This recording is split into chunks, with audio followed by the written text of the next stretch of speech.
Tällä videolla mä näytän, miten ukulele viritetään. Mulla tässä on tenori-ukulele, ja samaa viritystä voi käyttää kaikkien ukuleleiden kanssa, paitsi baritonin ja basso-ukulelen kanssa. Virityshän tapahtuu viritystappeja kääntämällä. Ja samalla tavalla me voidaan virittää kaikki kielisoittimet, mukaan lukien basso, kitara ja banjo ja muut ukulelet. Mä käytän apuvälineenä puhelimesta löytyvää ohjelmaa, ja siihen löydätte linkin tuolta alhaalta. Sitten on olemassa myös semmoisia klipsivirittimiä, jotka tulee tähän päähän kiinni. Ja tämä ohjelma, mitä mä käytän, niin on Guitar-Tuna-niminen ohjelma. Se on aika helppo ja selkeä. Siinä vaan valitaan, että mitä soitinta ollaan virittämässä, niin se kertoo, että mihin suuntaan meidän pitää virittää, että soitin on vireessä. Ja mulla täällä on valittuna ukulele, ja sitten me lähdetään soittamaan ensiksi G-kieltä, eli lähimpänä nenää olevaa kieltä.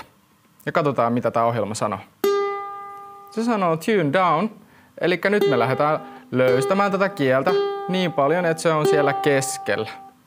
No sehän löytyy heti, mutta hyvä tapa on virittää sillä tavalla, että tullaan alhaalta ylöspäin, niin se soitin pysyy paremmin vireessä. Eli mennään vähän alas ja sitten kiristetään sinne keskelle.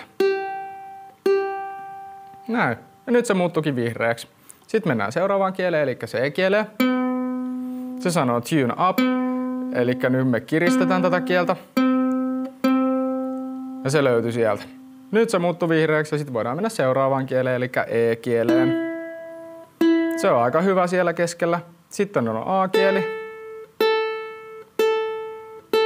Ja se on aika hyvin siellä. Sitten me voidaan tarkistaa, että onko soitin vireessä.